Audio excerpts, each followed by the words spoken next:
South Africa has earmarked industrialization as a key factor for radical economic transformation to result in increased economic growth. With the establishment of programs like the Black Industrialist Program by the Department of Trade and Industry, the intention is to drive a broad, dynamic, and competitive class of black industrial players that contribute meaningfully to the rest of the local and continental economy. The Next Generation Industrialists is an event aimed at putting South Africa's young industrialists in the spotlight. SABS Design Institute hosted a dialogue between these young industrialists with government officials and potential funders. The development of Next Generation Industrialists is a critical imperative as a response to the challenges of high youth unemployment and low entrepreneurship activity. This is the impetus behind the initiative of the Next Generation Industrialist Fair, hosted by the SABS Design Institute in Groenkloof, Pretoria. We caught up with some of the young industrialists at the event to find out more about how they were mentored to develop their inventions from ideas to products to markets in an accelerated manner. So what the technology does is that the current toilet cistern would let water come in the instance of a leak, constantly flowing. Our technology locks at a predetermined level, stopping the water, saving 70% of the water that would have been lost otherwise. Tell us about your invention and how it came about. What happens is when I was doing my honors in nuclear physics, I had a problem with powering up my laptop and my cell phone. The battery was always running out. Then I had to look for ports where I can charge. Then it was affecting my schoolwork decimally.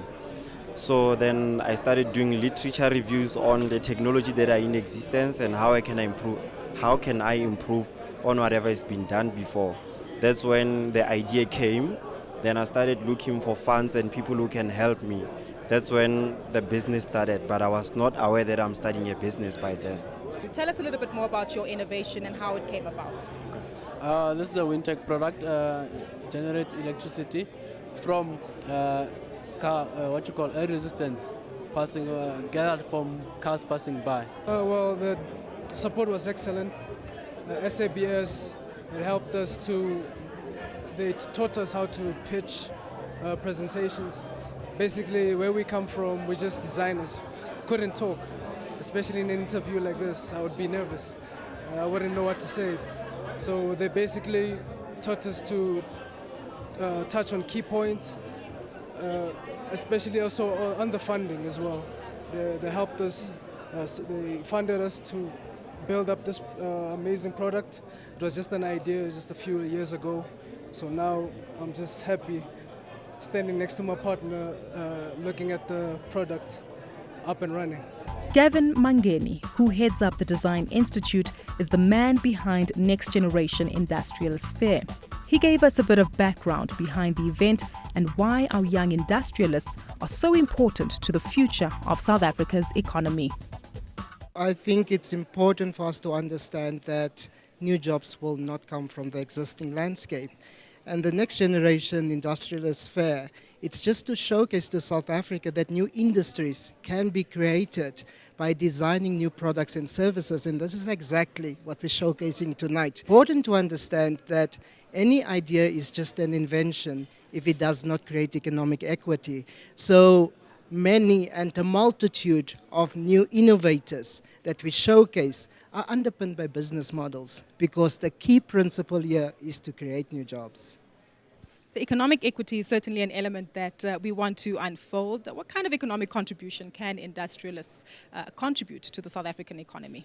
I think it's a very, very broad question. If you just start looking at our country, 90% of the products that we import are the products that we could have manufactured locally. And the simple question around beneficiation, we export the raw material and we import the product that is already completed. So that must give you an indication that in most of the times we actually pay 1,000% more for something that originated from our country. So when we talk about economic equity or economic potential, the economic potential is vast. Currently, the 5 million that actually sustain the 52 million in terms of those that pay taxes, it becomes a critical area for us to explore, and also taking into account that the next generation is virtually unemployed. So the question around economic equity and economic potential needs to be unfolded within this particular environment to create new industries. Tell us about the Design Institute's vested interest in cultivating an arena, or even a generation, if we can refer to it as such, of industrialists. The Design Institute will be 50 years this year, and it was previously the economic manufacturing hub of this country. 5 years ago, the SABS made a vested interest in reinvesting within the Institute to capitalize on institutional knowledge, the 200 laboratories we're sitting here with, and the space where the Design Institute can bring specialists in product designers, industrial designers, but most importantly also business strategists. Our interest is for the country. Our interest is to create a space where somebody with an idea can come, and it can be developed through ideation phase, straight through to commercialization by unlocking the different value chains that sits on the entrepreneurial landscape. Problem with our country is that we have very forward-looking industrial policies, we have very forward-looking SMME policies, but the landscape is fragmented. So for any entrepreneur that try to actually make a success, they're giving up within the first 2-3 years because they don't know where to go. And this is the space that we've created. At a recently held Black Industrialist in Durban, Trade and Industry Minister Rob Davies said that a R1 billion incentive scheme to support the creation of large and competitive black industrialists is to be made available. We caught up with the Minister of Small Business Development, Lindiwe Zulu, to find out more about government's role in supporting industrialists. Well, government identified the need for the development of black industrialists in particular. And this, of course, is based on the fact that government realized that without the radical economic transformation, this country, in as far as its economic development is concerned, would lose a lot. And therefore, the focus on building black industrialists is a responsibility of government. In fact, government declared that we need to have 100 black industrialists. And my view is that it's possible to develop and assist even more than that 100. Minister, you've been engaging with some of your colleagues on an international scale. Are there particular lessons that an economy like South Africa can learn from their peers on a global platform to boost industrialization in the country?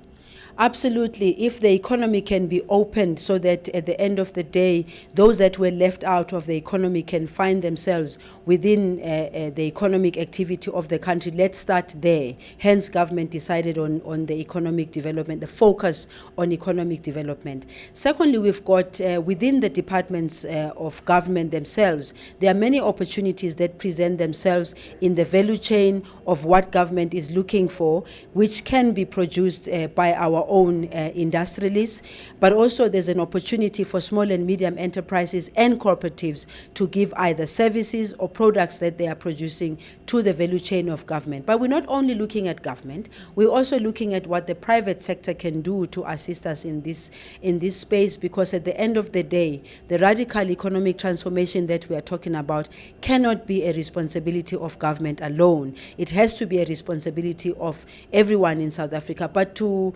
focus particularly on entrepreneurship, our department in particular of small and medium enterprises is going to be having very focused programs that will be assisting entrepreneurship development. So we are going to be opening up the space to make sure that we train as much as we possibly can. But of course we can't train everybody being in the department, but we're looking at institutions. That's why, for instance, we have discussions with the Minister of Higher Education to look at what is it that they can do to encourage people at high school to make sure that they also focus on what will happen when they finish school. They can't be looking only at going out and looking for jobs.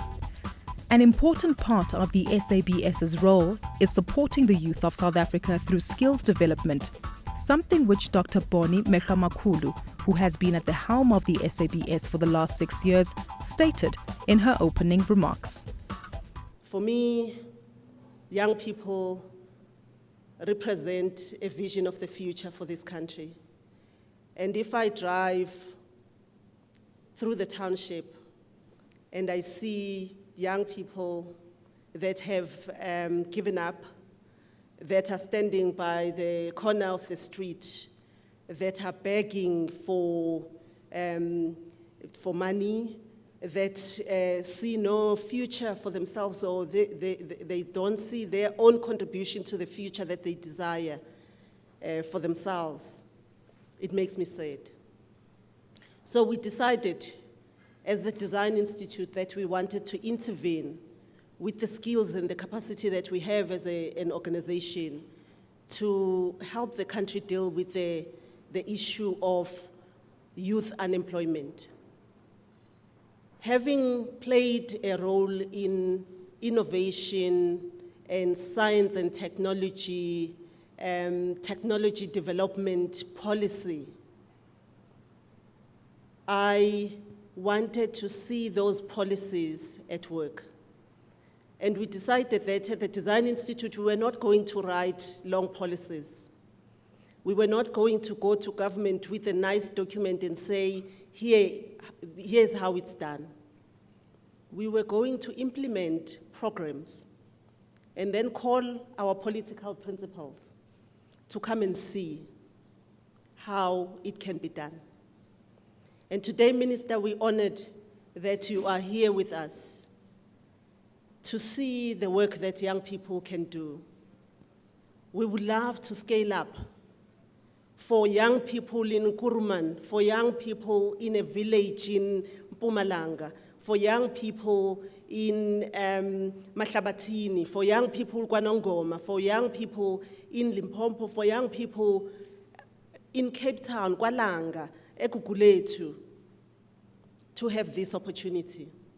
After the break, a panel discussion on the development of Next Generation Industrialists, where we'll discuss everything from the challenges to opportunities available for young entrepreneurs out there. See you after this.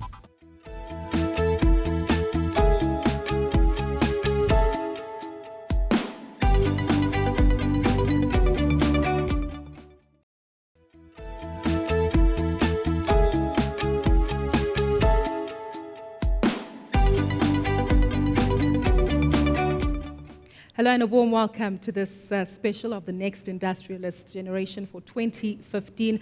My name is Gugulethu Cele. Now, in today's panel discussion, we'll be taking a look at the role of industrialists in the South African economy who have been earmarked to contribute quite significantly to the country's economic growth. We know that government has its plans as well to launch 100 industrialists by the year 2017, and even more moving forward following the National Development Plan. I'd like to introduce my esteemed panel with you today. We will call for audience participation as well during the course of this panel discussion. But closest to me, to my right, is the Honourable Minister of Small Business Development here in South Africa, Ms. Lindiwe Zulu. We also have Mr. Gavin Mangeni, who is the head of the SABS Design Institute.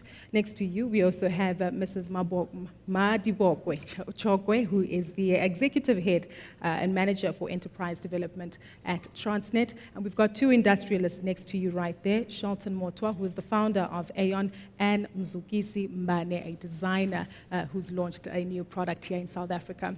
Well, ladies and gentlemen, we also have our audience members with us and industrials and fellow stakeholders with us this evening, and they will also be participating very actively in this panel discussion. But not to waste any more time, Minister, to address the first question to you. In your most recent address, you've made it very clear that government is available, government is supportive, and government has a plan, and government will be held accountable to the development of industrialists in the South African economy. How far are we in implementing that plan, and what is the outlook going forward? We'll recall that when the President made his State of the Nation address, he referred particularly to the radical economic transformation that we would like to see, and particularly the empowerment of black people that were left out of the economic processes. Remember also the fact that the President himself was saying, we've got the political power, we now need to focus to economic power. And economic power obviously starts with ensuring that the people that were left out now are given an opportunity to be developed into what we call the black industrialists. Of course, the Department of Trade and Industry, together with the Department of Economic Development and our department, are collectively working together to make sure that we develop programs that will target particularly youth. Now, developing black industrialists is not something that you wake up in the morning and do overnight. It is a process. It entails education. It entails commitment. It entails commitment firstly by the government, but it also entails commitment by the people that you are trying to empower in making sure that they take advantage of the opportunities that are presenting themselves. Education can never be replaced by anybody when it comes to the development of black industrialists. And something else that you did allude to as well is collaboration. And Gavin, maybe this brings us to you as well as the role and the influence of the Design Institute here at SABS. Are we finding that we are working more effectively together? I think it's important for us to understand that the biggest problem on the South African landscape is not the absence of policy. Besides the implementation of policy and also not neither the absence of funds, it is about one space where you have an integrating force, where an entrepreneur can go to a one-stop hub, where somebody can go and get all the assistance needed to pave the way for a growth path into becoming a successful entrepreneur. So the South African environment really lacks an entrepreneurial ecosystem, and that is the space where the Design Institute has started playing. We cannot look at the existing landscape and expect new jobs to come from the private sector, whilst we are importing 90% of the products that we could and should have produced locally. So within this particular space, it has become one of those zones where any entrepreneur can come, and we will assist from ideation phase, unlocking the partnerships that sits on the existing landscape, making sure that the agencies that's been put there by government are brought together into one space and pave the way for the entrepreneur. And that is what the SABS Design Institute has been successful with over the past 20 months. Madiboka, to come to you, you obviously deal with enterprise development and cultivating supply chains for a well-known state-owned entity. Are we making progress with regard to this? And are you finding those entrepreneurs like Shelton and Mzukisa here that are able to conform to this tough environment? We are making a lot of progress. In fact, in Transnet, we don't only have enterprise development initiatives, but we also have an element of supplier development, where we make sure that even when we contract with OEMs or large organizations, we make sure that they come up with a supplier development plan that will then factor people like the Sheltons that are young entrepreneurs, emerging entrepreneurs. So through our enterprise development programs as well, as you know, we also have a program with SABS that we design specifically for the young ones, and also targeting those that are in schools as well, so that we go to those rural areas, go to those high schools, and nurture the culture of entrepreneurship, or rather teach them about entrepreneurship. But not only that, combining it also with the element of design, where we partner them with a design engineer and they assist them to come up with innovative ideas that we can even take from being an idea up until commercialization. So yes, we do have initiatives that even assist these emerging entrepreneurs. Gavin, to come back to you, because clearly that's the basis and the format that the Design Institute is obviously based on. Are we ensuring that the relevant innovation is taking place in the right avenues that will drive economic growth in South Africa? Because just to use the two entrepreneurs on this panel with us, one is in fashion, one is in technology. Two vast and very far removed industries, but both with significant growth potential. I think there's still a total misunderstanding around what the word innovation really means. And specifically within South Africa, when we talk innovation, we tend to go to technology and science. And innovation is a practice, it is a business tool, it is a service, it is something that is new. And when you couple it with design, the basic element what design means is there a user and what does the user want? So let me break it down. What is new that a new user wants? Let's make it. That's innovation design. So we need to stop being limiting ourselves with regards to the utilization of the word innovations. And then there's a bigger aspect, and I normally make a joke in my office.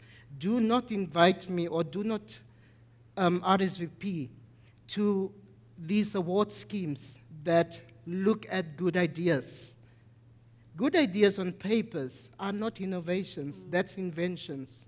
You can only call it an innovation when that good idea on paper translates to a user in a market. So when you start looking at these new industrialists, we also need to start limiting our view on what industrialist means.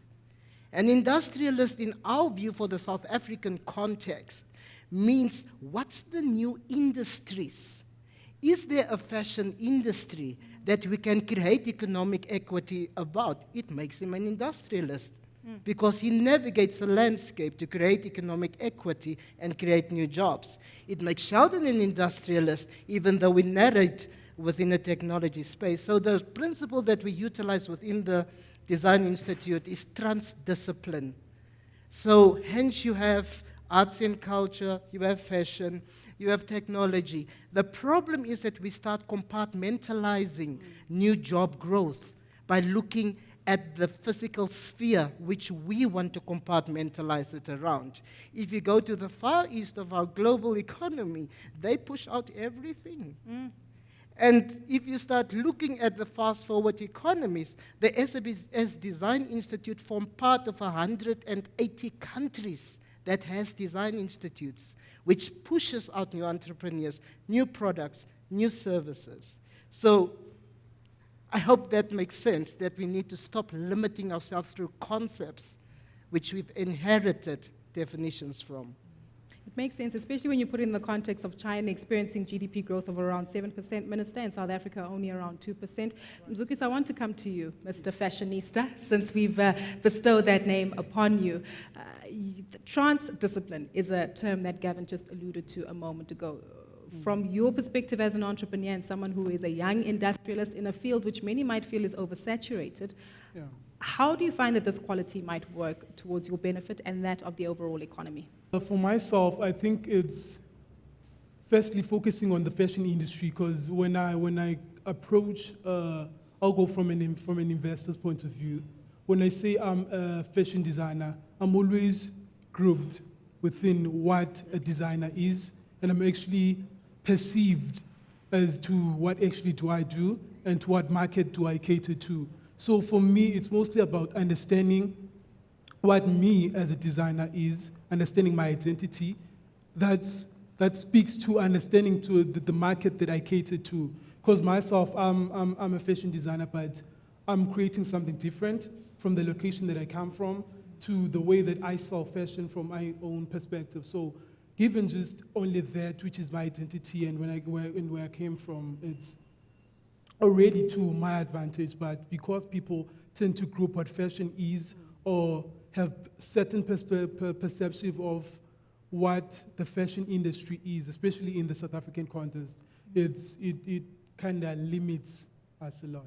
I want us to cross to the floor because I do know that some of our audience members do have some questions. Yes, my name is Helen Brown. I'm a board member of TIA, and I lead strategic projects at the MERSETA, Sector Education and Training Authority. Minister, Honourable Minister, I think your enthusiasm on the industrialist of the future is very inspiring. I find a lot of energy in what you say, and I'm very excited to see and support your policies and programs through your new ministry.